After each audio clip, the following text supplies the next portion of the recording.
Welcome back, everybody. My name is Grace, or Gibby, whatever you prefer. And today I'm here with a video on the Leprechaun St. Patrick's Day War, as well as talking about the stat revamp in its entirety. A little ambitious, but I feel like I can just ramble a little bit while I do this warring. But before I get into talking too much, we're in a Leprechaun war. Some people might not know what to build. To be honest, I think everyone knows how to build for wars these days. In general, you use H series and then an imbue to cover whatever element is weak. We actually fought the weak element for H series, which is water. So just set your Olympiax metal to water. You should be all good to go. For H series, just auto attacking through everything. I'm actually using Werepire, and the reason I'm doing that is because I wanted to be different, but also because I'm using the fighting Shillelagh. I don't even know how to say that. Shillelagh. But anyways, it's a weapon that element seeks against leprechauns. And every monster in this pool is a leprechaun. Shout out to Nifby for getting the monster pool for us. It's pretty much what you'd expect. It's just a bunch of different leprechauns. I try to say leprechauns to be like game appropriate. They're just leprechauns though. Like, who cares? Anyways, so I've got a little Werepire set up with an element seeking. I was gonna use War's Legacy for the element seeking weapon based skill, but the weapon is a proc weapon, so it was a little bit unreliable with War's Legacy. Also, I'll be honest, I did die when I didn't have momentum, and I was doing this Werepire method. But with full momentum, I think I'm fine. But yeah, that's pretty much the war. If you're a warrior, you swing H series.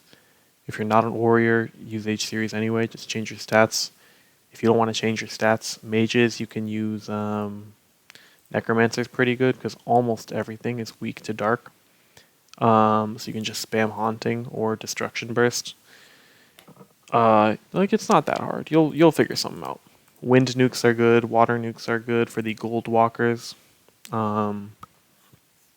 Yeah, that's pretty much it for the war. Nothing too crazy. 2 million battles to go. I think this is on day 1, so we're like 5% done. People have dumped their estates, I think, already. So it'll be a week or two till it's over, probably. But is what it is. So the main thing I want to talk about in this video is the stat revamp. And what I'm going to try and do is put some of these screenshots up on screen, which I took from the forums, because I didn't want to scroll through the forums because that seemed like it would be too disorganized. So I took a couple of key screenshots of interesting stat revamp posts that I think will be interesting to talk about, and I'm going to put them up on screen. I don't know if they'll come out readable or legible, if they'll come out big enough that you can actually read them. I do try to film the things in HD or have YouTube recognize it in HD, but I don't know, man. I'm taking a screenshot off a website and then turning it into a PNG and then uploading it on OBS and then Blender and so I don't know if they'll be readable. So I will be reading stuff out as well. But with that being said, let's look at the first stat revamp post on the first stat revamp thread. So this isn't the recent one, this is the old one. So Hollow is coming through and he's like, here are the goals for the stat revamp. Remove BTH from Dex so it's no longer required. Give Strength an identity that's better than mages and what they do. Intellect is good, no buffs needed. Charisma is too strong. We're going to figure out what to do with it to change it. Throw in some minor buffs to dexterity so it can compare with strength. It can compare with strength without just being the same. And throw in some defensive buffs to end.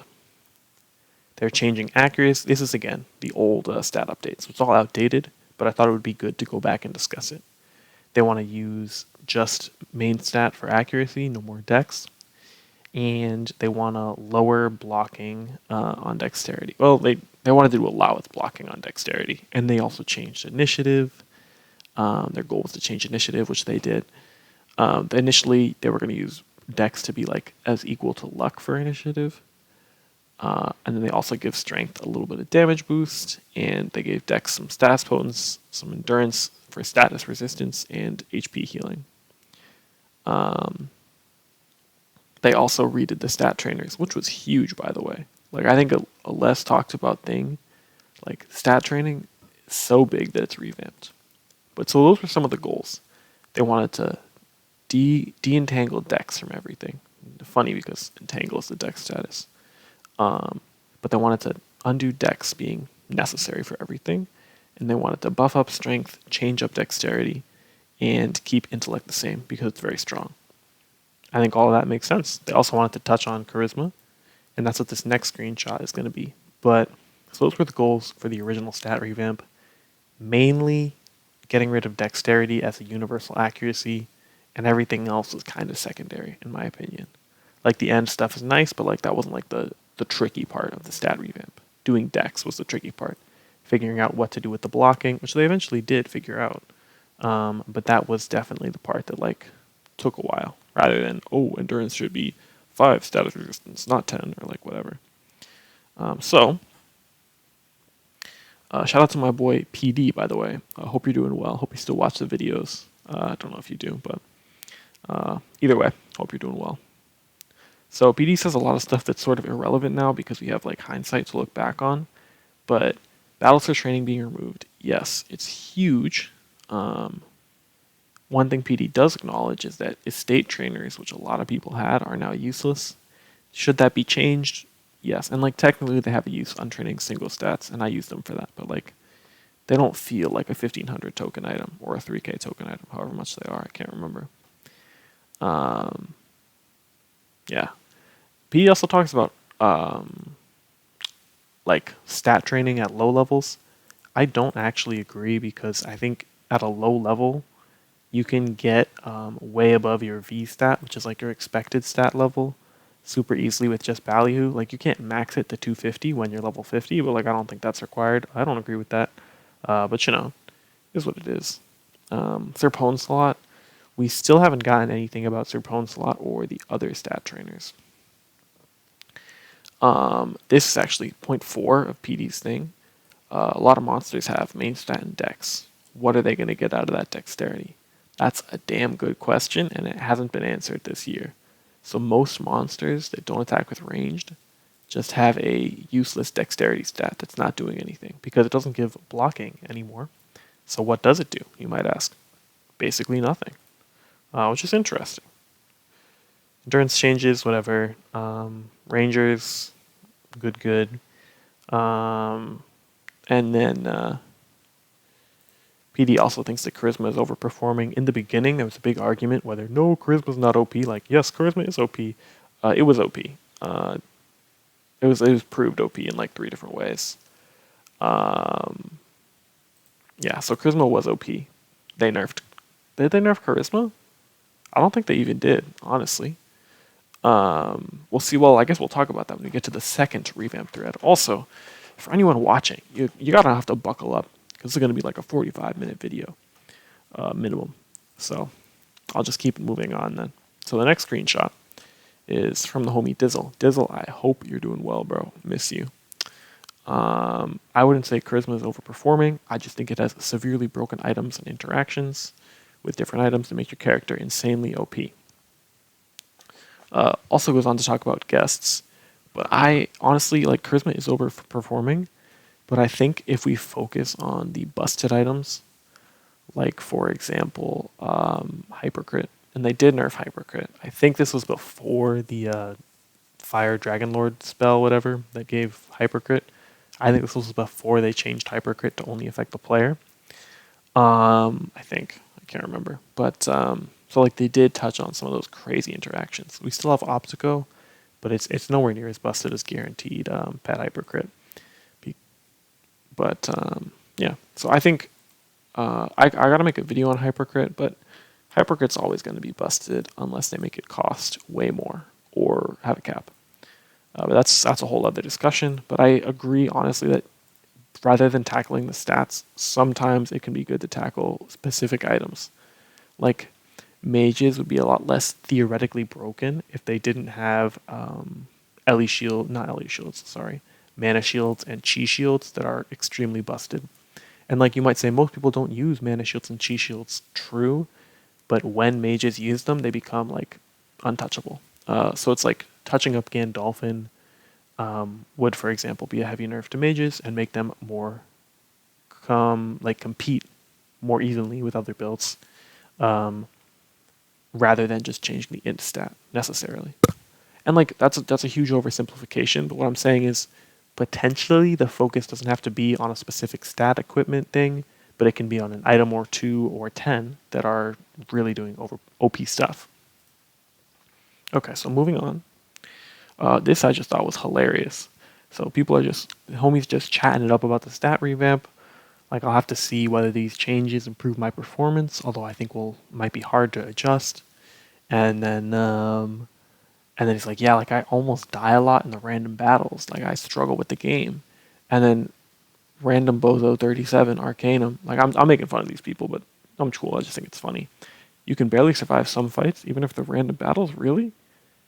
Like homie, poor Ninjati, bro, just catching strays in the stat revamp thread, which I think is hilarious because this is like classic Adventure Quest forums. Like nobody's like focused. I just thought it was funny. Not really significant in any way, but I thought it was very humorous. I don't know either of these guys. I have no bad blood. I just thought it was funny. This guy though, Geibel, let's just say if it were you and me in a boxing ring, one of us is coming out dead, and it's not going to be me because, oh my gosh, why did you have to bring up ramping? We have been suffering for a year. No, I'm playing. This is the first mention of ramping, though. So if you want to blame someone for ranged ramping, blame this guy. No, I'm playing. But this was when ramping was first brought up, and as you know, because you're watching this in 2023, ramping is what we got for dexterity. I'm going to get into this later. I think that ramping cannot be enjoyed by players and balanced. I think if players like ramping, it'll be because it's really OP and easily abusable. And I think if players don't like ramping like they do now, it'll be balanced. So I think ramping has no future for dexterity, unless it's just huge power creep. And I'll talk about that later. But that's like my basic thoughts. But this is where the ramping idea started, and it was later brought on a lot more. You can see I had ramping Control F because I was malding about it. I was like, whose idea was this? Yeah, so this is Primate Murder actually hits the nail on the head. In theory, ramping is cool. Unfortunately, its practical implementation seems like it'd be a lot more thorny. For one thing, it would have to be based around the 20-turn model, which is already borderline obsolete, and will be more so with the stats revamped. That I don't really agree with. It does have to be based on the 20-turn model, but I don't agree that it's obsolete for game design. For another, it kills off FO Rangers, who by definition end the fights 2.5 faster, 2.5 turns earlier due to the armor lean alone. He's spitting facts, or they're spitting facts. Ramping, as it was designed, is just bad for FO, and unless they make it huge power creep, it'll always be bad for FO who want to end the game in a little bit. The other stuff wasn't as relevant. I just thought this was a basic understanding of ramping, which a lot of people agree with. So here is a general proposal from Lorekeeper, and this was like after, I think, a week of feedback or two. As a result of the above listed problems, I submit for consideration that the stat revamp be an urgent update, blah blah blah. Decoupling Dex is #1 priority. This would hugely shake up the status quo. Everyone could have 2 main stats and a secondary, or 2 secondaries, or 3 main stats without a loss in accuracy. However, it would result in a setup that rewards hybridization without enforcing it, and allows dexterity to stand on its own. Completely true. This is the best part of the stat revamp, decoupling Dex. Builds and design space would flourish. I don't know about design space, because, like, correct me if I'm wrong, if everyone ran Dex, you could just design stuff around magic, melee, and ranged, and you'd still be running Dex. So you'd still have the same design constrictions. I guess you can design more hybrid gear. You can design more strength into hybrid gear, but either way, I'm not worried about it. Dex decoupling is great. There is an element of baseline power creep. Lorekeeper is correct, but the rationale I don't really agree with. because of boosters being power creep. I don't think. I mean, yes, but I don't think that's the real reason. They're saying Lorekeeper's saying boosters would be stronger for pure damage builds. That's not the reason it's power creep. The reason it's power creep is because mages and warriors who were running 250 dexterity stats can now dump that in another substat. So if you prior you had 250 dex, int, and luck, now you can have 250 int, luck, and then end, which gives you double HP, so you're literally twice as strong. But anyways, I don't think it's the boosters that make it power creep. I think it's the freeing up a third of people's stat investment that made power creep happen with the stat revamp. But let's just say, what I'm trying to say here is Dex decoupling had to happen for the game. It was a great addition. However, Lorekeeper acknowledges, again, I disagree on the reasons, but at the time, acknowledged that it was a significant bunch of power creep, which I want to talk about later. So here are some examples, and this next screenshot is going to look a little out of context. You're going to be like, what the hell is going on? Perks? Like, you had to be there to understand. They were thinking things. People were coming up with ideas. Like, trusty weapon? That's so cool. The opposite of your no drop. Like, that's dope. I thought it was dope. I also thought that what did I really like about this? I really liked the animal companion, the general pet temporary slot. I thought that was cool. Like, some of these were a little bit weird, and they got bashed on at the time. So, like, you don't have to be like, these are all dumb ideas. Like, it was a year ago, and they were set to be examples. However, what I do want to say is that one idea that was not bashed on anywhere I could find was, if you look at dexterity, skill SP cost discount. Nobody was talking smack about giving dexterity skill SP cost discount. Why is that relevant? Because now people are talking so much smack about giving strength a 5% skill discount, and the example was 5%. It's different now, and we'll talk about that. But people were talking so much smack about strength SP skill discount. But we had it a year ago. We had it suggested a year ago, and nobody bats an eye. No one was talking about the 20 turn model and the 140% melee player turn value back then. So I'm just call you guys out. Inconsistent regulation of the game rules. No, but I do think that I think it's a little arbitrary what people like agree with back then and don't agree with now. I think it's a little arbitrary. It happens, like probably just didn't notice because there was so much going on in this discussion. But I do think if the SP skill discount was an idea a year ago and it's still an idea now, it's probably going to happen. So, like, brace yourselves, like, SP is not going to be build agnostic. Probably nothing that the player base can do about it, and I don't think that's a bad thing. Necessarily. Okay, so next screenshot. I didn't put the date in. Oh my gosh. Well, the whole point of this was a joke because I just hope they decouple it from pets and guests soon. So they're talking about dexterity. They wanted to use just charisma or main stats. But like the joke was, this guy said in like September of 2022, and it's now like March 2023. Or this guy said in like March 2022. The joke's not funny because I dicked up the screenshot. But anyways, I just thought it was funny that someone asked for this like 2 years ago and we're still not having it. So I switched. So that's pretty much it for the first stat revamp post.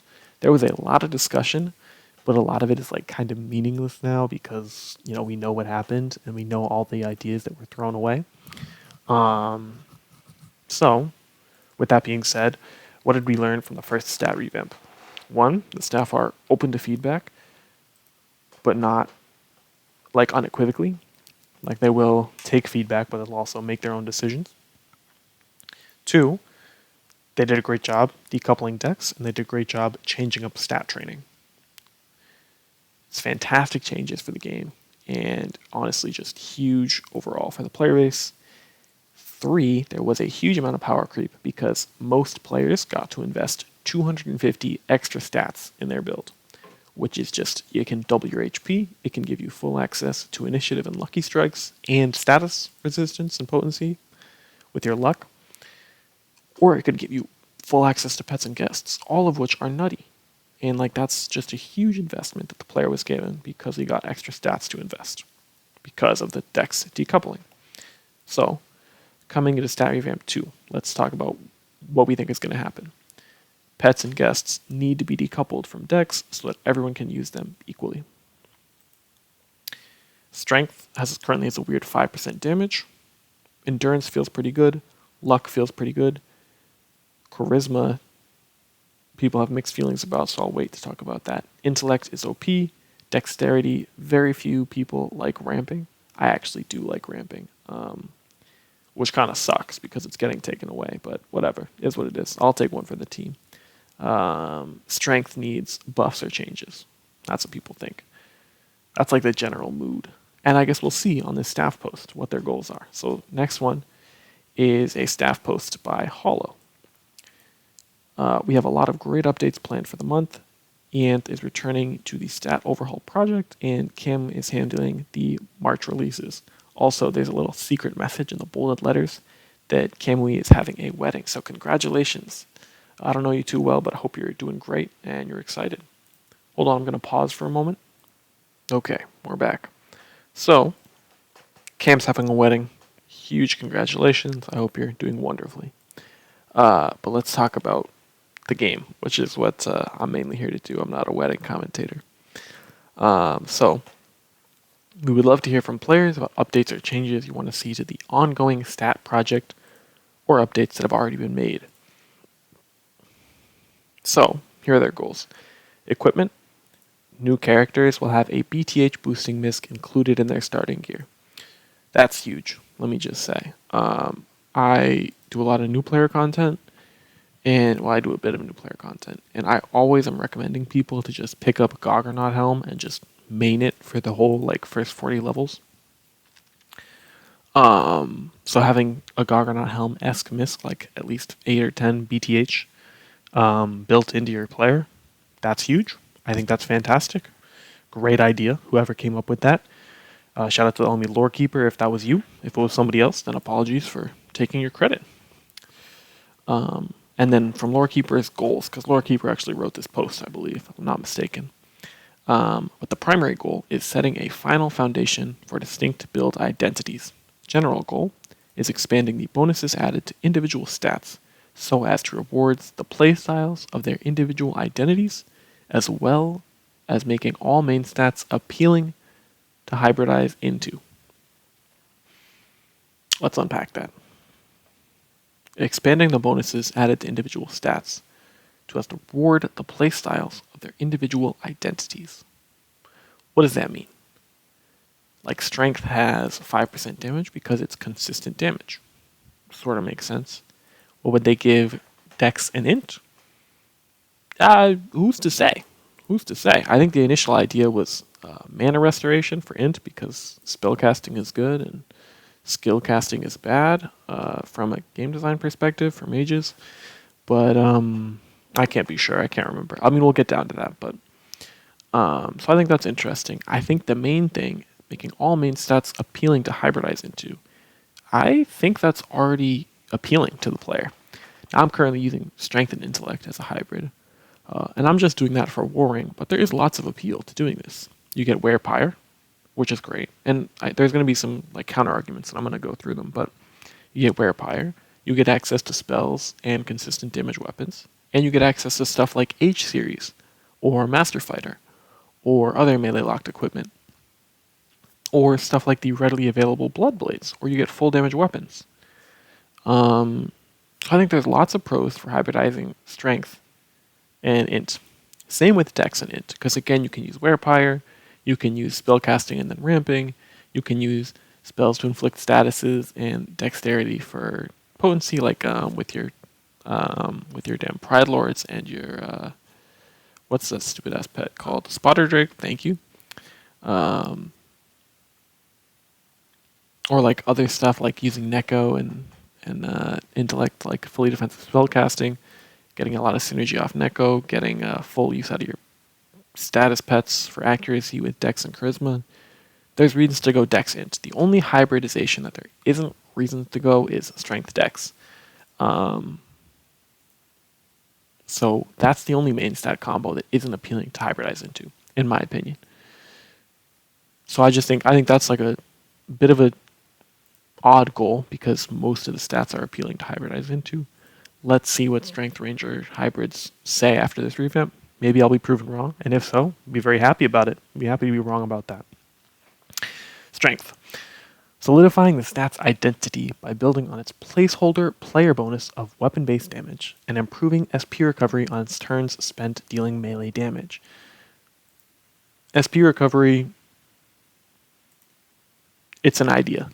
It's a strong idea, potentially, depending on how much SP recovery the player gets.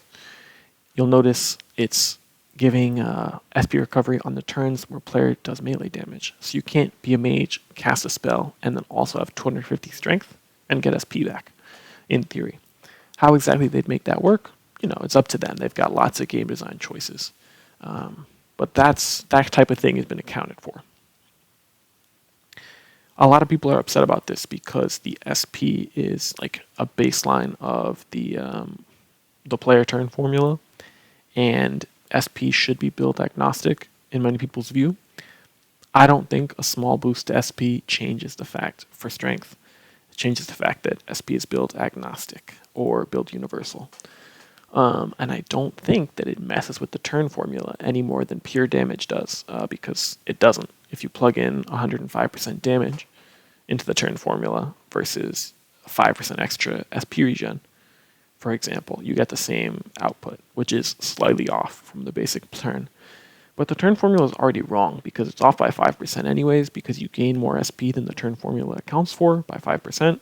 You gain 25% instead of 20. I'm just spitting out numbers. If you don't know what I'm talking about, I'll just keep going. But I think it's a little bit silly to get all caught up in Warriors getting a little more SP back. I think it's not a big deal, game design wise and in practice.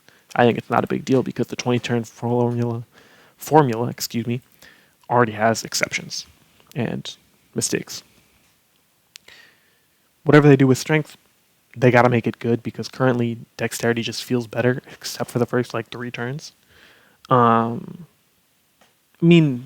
not quite true. I think strength's honestly in a fine place right now in terms of player power. Is it hardly? It's carried by H series a little bit and by weapon choice a little bit for sure. I still think it's good though. So for dexterity, replacing the ramp up dynamic entirely. The current idea is for player bonus to be ramp up damage that increases with accuracy and drops with misses, which is synergistic with a lot of ranged gear. Open to alternatives. Thank God they're open to alternatives because that is a dog water idea. And now I'm going to talk about why, respectfully. I'm making fun of it. It's actually not a bad idea. I just don't agree with it. I think ramping will either be undesirable or it'll be extremely practically overpowered. Now, my reason for thinking that is what we have in ranged ramping right now is a very strong mechanic where after 5 turns, you immediately outcompete all other builds. So if you play defensive builds, or if you just play an offensive build defensively for 5 turns, you immediately outcompete all other builds because you just do more damage by 30% if you stall out. So that being said, people don't like it the way it is because it weakens your turn 1 and 2 and makes it harder to nuke monsters that are weak and meaningless, which I get that. I think that it is annoying that it starts so low. Now, what are the solutions to fix that? Don't start your ramping at 75%. Okay, but then you'll be dealing way more damage. Make ramping have a chance to go positive and negative based off accuracy. Okay.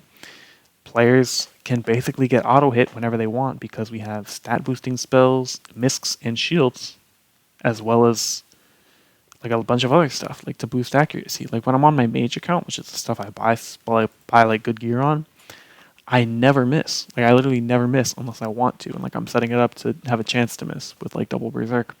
What I'm saying is, if it's based off accuracy, it'll be abused. If it's based off hit count, it'll be abused. And either way, they'll both be either really overpowered or they'll have the same problems as the current ramping, where you start off slow anyways, and even if you play it optimally, you won't do a lot of damage in the first 2 turns. So, how can they make ramping without either 1, greatly increasing the power so that players feel better using it, or 2, there's no other way. If people are going to enjoy ramping, it has to be more powerful because it's already super strong right now in practice, but it's annoying. No one wants to deal with that. So if they make it any stronger, it'll just be completely OP. That's my opinion. That's why I think ramping won't work in a damage sense. There are two suggestions that I'll talk about later that I really like. But for now, that's it. Intellect. The only main stat in a solid place. Again, I think the Dex hate and the strength hate are overrated. Dex Neko is potentially the strongest build. Is it like carried by Beastmaster? Sure, but I don't know, dude. 100 procs are really strong. Chris 07, like if you check out Chris 07 on YouTube, I think they're currently inactive. Rip to the homie, but they have a lot of showcases of just how strong FD Ranger is.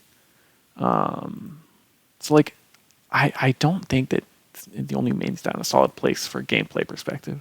For like build design, like yes, it's the only one with like a normal identity. Like Ranger doesn't have an identity based off Dex, and Warrior is just consistent damage. It's kind of boring.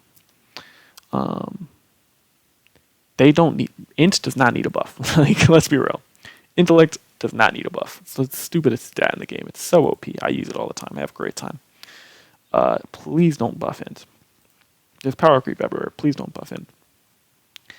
And they're looking at high-end monsters in the early game. I actually haven't noticed high-end monsters in the early game being an issue. But again, I play the early game a little bit, but not a ton. So maybe I just haven't been paying attention. Maybe I'll look for some high-end monsters in my next from scratch video. We'll see. Either way, making the early game more new player friendly, I think that's great. That's exactly the healing and the status resistance. I think that's great too. Keep it the same. It seems very practical and very thematic for endurance. Luck having a role in a lot of small things, mean expending any one of them would make it feel mandatory. True. And its role as crits is already very strong. Bit of an understatement, if anything. Crit chance and crit damage is redonkulous with luck. Well, crit chance, I say. It's not the luck that gives that, but anyways, luck is OP. The tentative bonus is for a new niche entirely, adding a further bonus resisting turn impairing status effects. So when a monster stuns you, you get more resistance. Sure.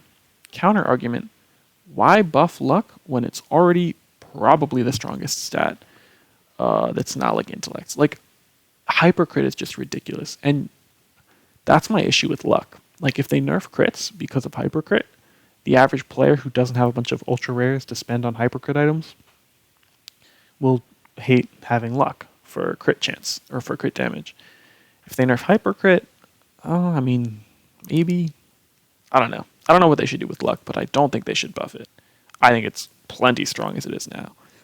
Initiative, status rolls, crit chance, dodge. 5 MRM goes a long way. I could prove it, but it's like it goes longer than you think. It's stronger than you think.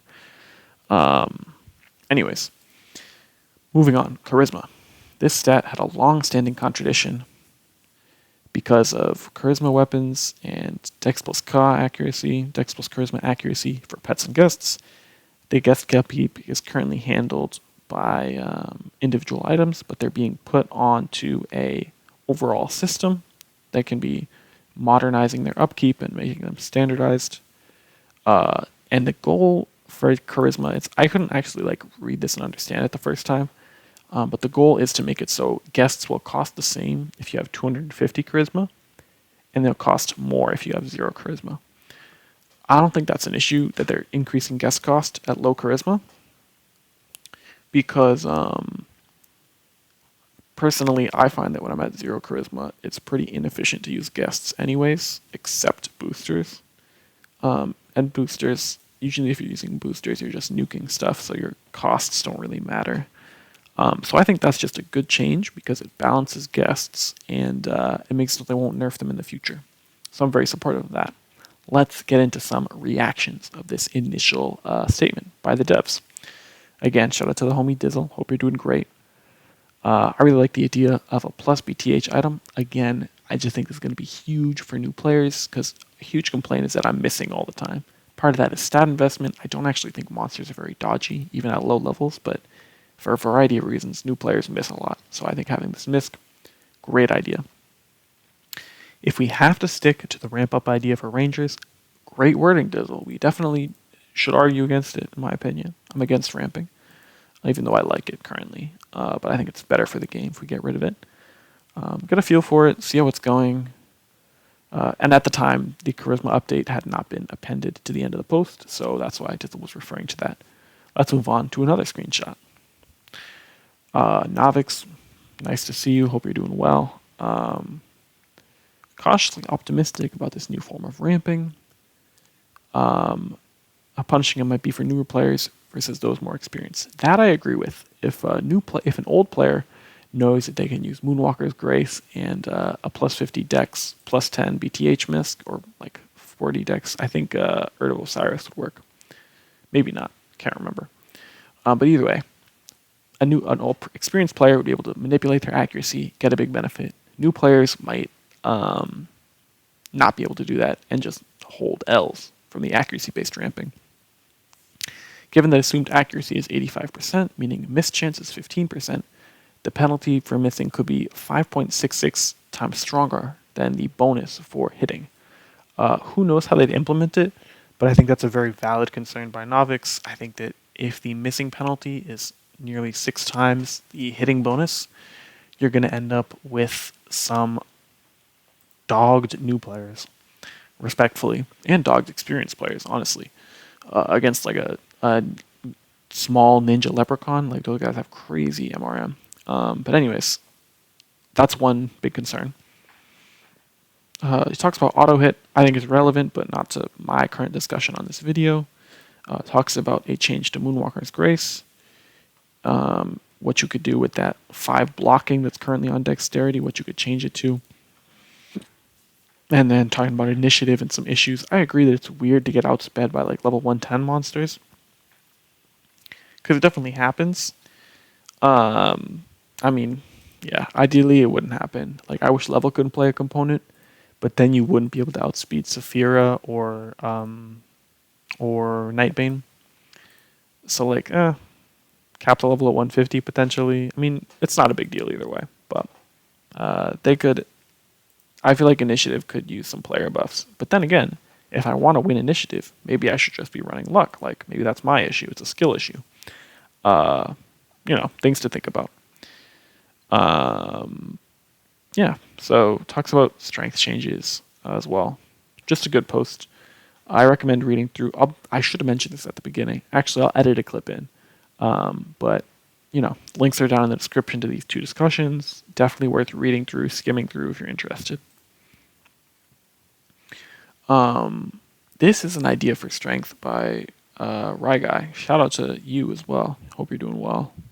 Hope you've been enjoying the war, if you've been in it yet. Basically, taking the damage range for warriors and making it more stable. So if you low roll on a warrior, your damage is bumped up a little bit. I think that's cool. I think that's fun. It's definitely more interesting. So all builds can currently high and low roll. What if for warriors, when you low rolled in your bottom 10% of damage, you just got bumped up? So your average damage is a little bit higher, but your average damage isn't up by much. It's just that your low range damage is up by a lot. I think that's cool. I don't know if it's implementable, but I think this is a creative solution to strength that doesn't give it a huge boost in power, but gives it a concrete boost that feels good. Okay. This is a big ass post by the homie Chaotic. There's a lot going on with it. It's mainly tackling the mage issue and how strong intellect is. Weapon-based skills being really strong for mages, and SP being really easily accessible, because with SP really accessible, you have MP really accessible too to mages. Chaotic also argues against the strength. It breaks the model and that it's not like a great way to break the model. And to a point, I agree with that. I mean, like, to me though, I say like whatever, just throw out some changes and see what happens. Small enough dev team, you know. But that's just my opinion. Kotick actually makes some really good points about why it's important not to disrupt the model, and has made some in the past. We just don't agree, which is, I think, fine. Overall, Chaotic makes several points. Warrior should have a distinct defensive identity. I don't like Chaotic's solution to the problem, but I agree that Warrior should have a distinct defensive identity. I honestly think slapping a 5% damage reduction if you have 250 strength, 6% if you have 300, for example, could be a defensive identity. Something like that. Maybe flat damage reduction, because it's like, I don't know, you could do something for a defensive identity without making 0 procs as good as 100 procs. And then, so some other points are all builds should be able to do offensively and defensively. Yes, 100%. That being said, do they need, like, how to make that happen? Mages should be pushed towards spells and away from skills so that warriors can shine with their skills. Yes, but also no. I think we have a lot of motivations to do spell casting. And I don't... like, yes, there's a lot of ways that skill casting is really good on mages, weapon-based skills specifically. But I think most people play spell casting. I don't know a single person who does a weapon-based skill mage, even if it is quite strong. But anyways, that's besides the point. Kata makes some really good points. Skill casting on mages is really OP. There's a lot of things that could change that. Nerfing Essence Orb is one. I would say nerf Essence Orb so that it gives you 390 SP per turn instead of unlimited. I think that would not hurt players outside of really inefficient setups, beast form, management, and unbeatables. So I think that's an okay nerf, and I think they could even make it a little more efficient. But that's a discussion for another day. I think they could nerf Essence Orb without making it bad. I think it would still be very good. If possible, balance mage weapon-based skills. I'm not going to talk about that because it's balanced. There's some stuff behind the scenes. They've got it figured out for mages weapon-based skills. Improve gold-based spellcaster lean support. Yes, definitely. It's a great idea. Replace the bonuses for strength and dex. I don't agree with that. There's some good points, though, and very valid argument. Increase warrior defensive strategies. I think item support will be better than stat support, unless you want to just slap a little damage reduction on there. Because, like, if you're training strength, you have, like, big muscles, you're taking hits. Sort of makes sense. Fix pet accuracy by making it independent from stats. There's actually a little GBI, game balance issues discussion on pet accuracy. Basically, my take is that it should scale off main stat and charisma, and depending on the situation, scale only off main stat or scale off both. And there's some complicated reasoning for that. And it would be needlessly complicated, except that if you don't do it that way, you have a lot of gray areas and sort of issues with when pets will be accurate or inaccurate. Do not make them scale without stats, because then Beastmasters would have lower pen guest accuracy. So they need some stat scaling. Overall, is my opinion. But read the GBI if you're interested. It's a good read. I don't agree with everything on it, but it's a good read. Reduce the damage output / cost ratio of guests. Again, I don't think guests are that big of an issue. They're a lot of upkeep, even at their stupidly low cost. And the plan for guests is to make them, you need charisma to use them, which you kind of already did, but you didn't actually. But now it'll make it a lot more punishing if you don't have charisma, which I think is fair. Provide item support for warrior and ranger in these new identities. Yes, I think that's a great idea. Overall, a lot to go through, a lot to unpack. And if you're interested in some counter arguments, Chaotic and Primate Murder had several discussions about details and intricacies of this, so definitely check out the forums post and read that if you're interested. Up next. Okay, I lost my train of thought, but I think this is actually my favorite suggestion for the ranged changes, or one of my favorite two. So basically, this suggestion says that if you miss a lot of hits playing dexterity with ranged attacks, your BTH lean will just increase. And if you hit a lot of hits, your BTH lean will decrease. So the more accurate you are, the dex change will make you a little bit less accurate and do more damage until you start missing attacks, and then it'll make you a little bit more accurate and do a little bit less damage. So it's sort of like passively min-maxes your accuracy for doing the most damage without overcapping on accuracy. And I just think that's a cool idea. I don't know if I explained it the best, but for example, if you're fighting a really dodgy monster and you miss 4 attacks in a row, this will give you an accuracy boost so that you'll do less damage but be more likely to hit. If you're fighting like a giant monster, and giants have low MRM, you're hitting every hit. The dex is like, okay, you're hitting every hit. I'm going to lower your BTH so you do more damage, and you're still hitting almost every hit, or still every hit. So I think it min-maxes dex in a cool and unique way. So I think this is just dope as hell. And it's good for FD too, because you can make accuracy affect your status inflictions. So I think it's fine for both FD and FO. This was talking about the pros and cons. This screenshot of that idea, and I really like that idea. That's why I'm talking more about it. But less accurate, more damage for having more accurate hits, and more accurate, less damage for missing more than usual.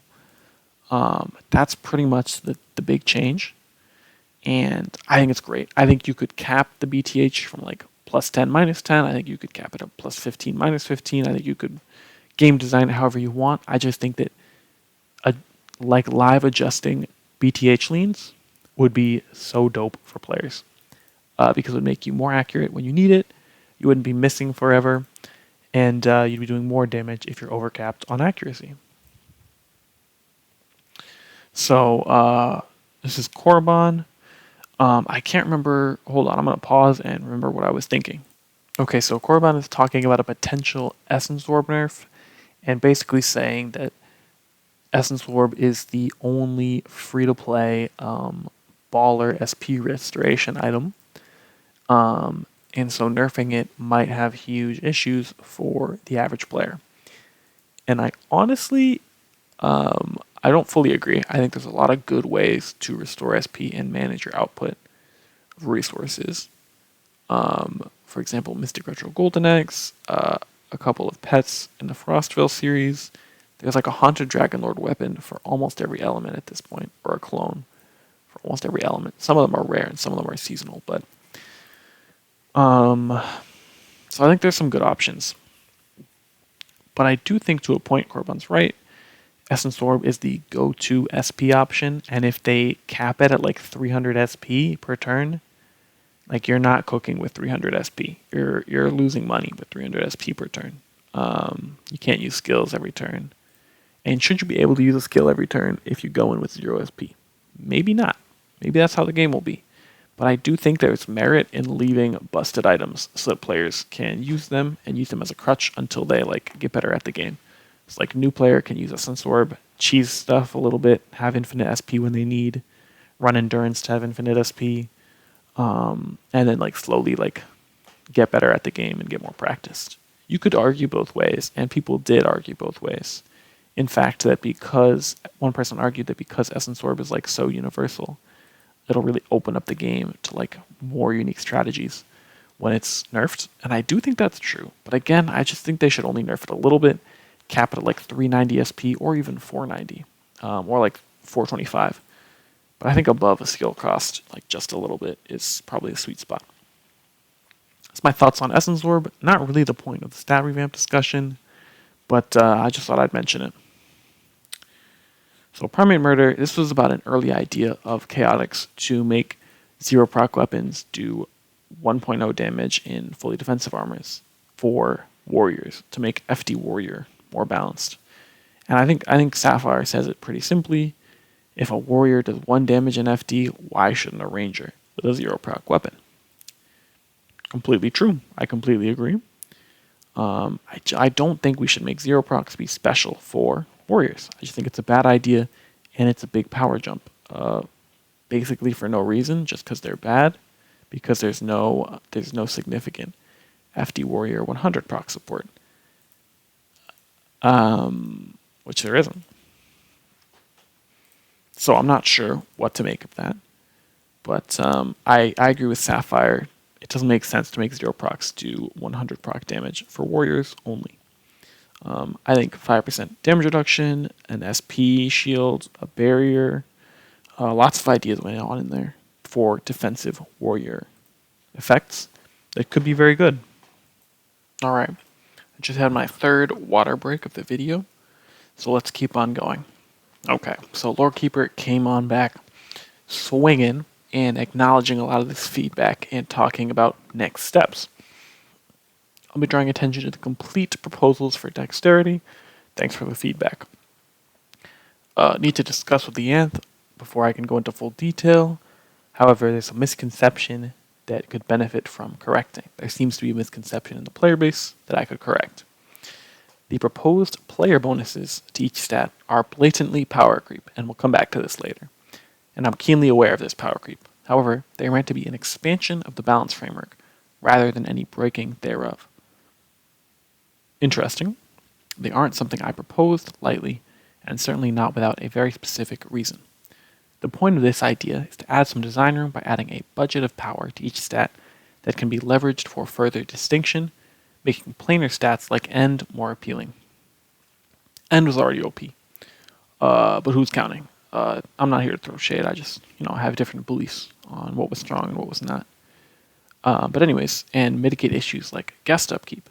Plainly put, it's taking a minor hit to force open some design space. So, player bonuses are blatantly power creep. True. 5% damage on strength is technically power creep. 12.5% healing bonus from End, very big power creep. That's noticeable. And they're adding more of this to strength, int, and dex, and potentially luck as well. Not charisma, but luck also. End is staying the same because it's in a good spot. Sorry, I haven't been killing anything in the warring. I've been kind of forgetting, but not that I'm getting much with this build anyways, but like 2 turn kills, disgraceful. No, I'm playing. Anyways, it's going to be big power creep, and this power creep is meant to be an expansion of the balance framework. So LK is pretty much telling people who were arguing that the turn framework, the 20 turn framework, had the 140% melee turn player value. Sorry, that was a lot of words. Basically saying that those formula are going to be pushed and are going to be changed by this inherent main stat value. This is both to ensure that main stat builds play differently from each other and have individual reasons to want to play them and to pick hybrid combinations.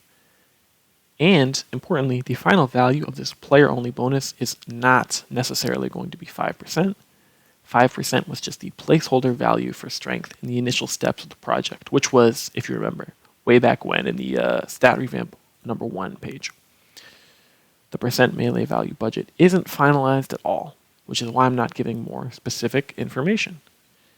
If one of the proposed bonuses is irreconcilable with core assumptions, such as by hurting interbuild balance of SP, then it can be adjusted so that there are equivalents for each main stat or replaced with something else entirely.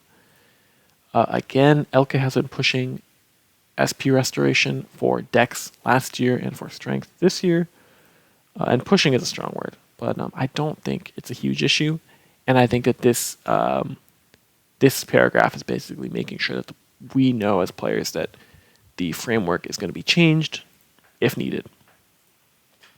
So overall, acknowledging that more power creep is going to be dumped into the game in this second part of the stat revamp.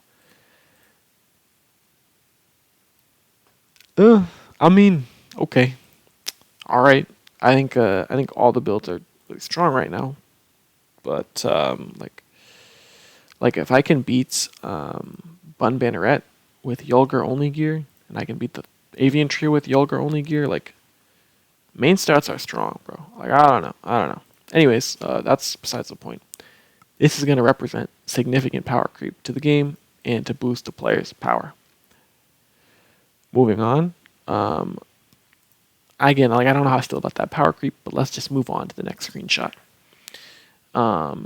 This suggestion by Dreiko and one other homie, I can't remember who initially came up with it. I believe it was, I can't remember, so I'm not going to say.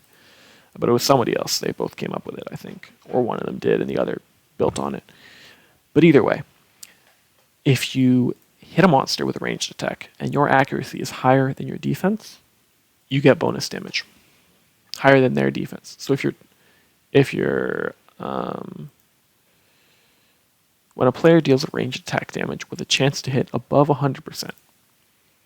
Now, I don't know if they mean with the accuracy roll or without the accuracy roll, because with the accuracy roll, all hits are 100%. If they mean without the accuracy roll, you might have like 85 base bonus to hit.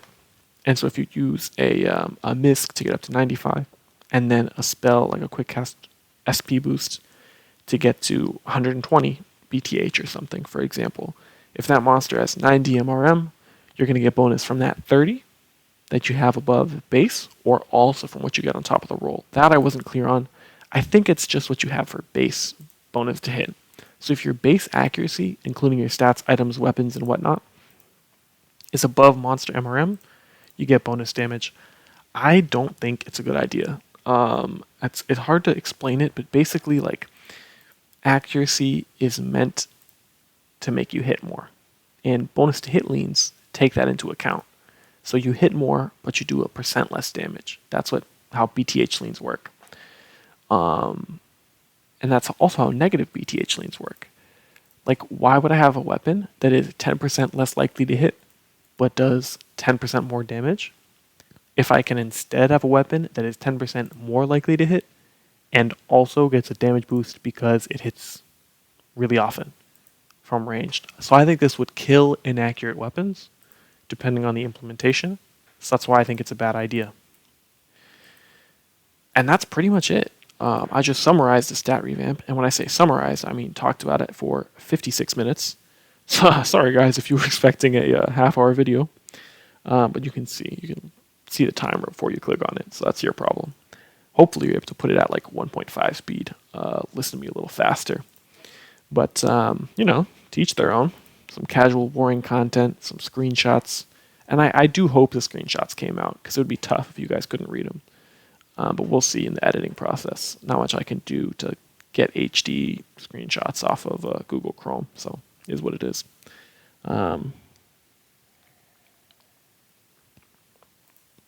Stay hydrated, like myself. I think that overall, I'm going to summarize my thoughts. I think the stat revamp last year introduced huge power creep to the player by freeing up 250 stats. I think the stat revamp this year is going to introduce huge power creep because the staff is convinced that they need to buff strength and dexterity directly, and not just with a mechanics change, like dexterity. Like, dexterity is getting the mechanics change, but it's also getting a power budget, like strength is, with its potential SP restoration. I don't know about it. I don't know. I'm skeptical, because I think that the player is the strongest that we've ever been. And so I think giving the player more power just makes it harder to design bosses. Makes it harder to design challenging content. Like I'll be honest, I've been a little bored lately.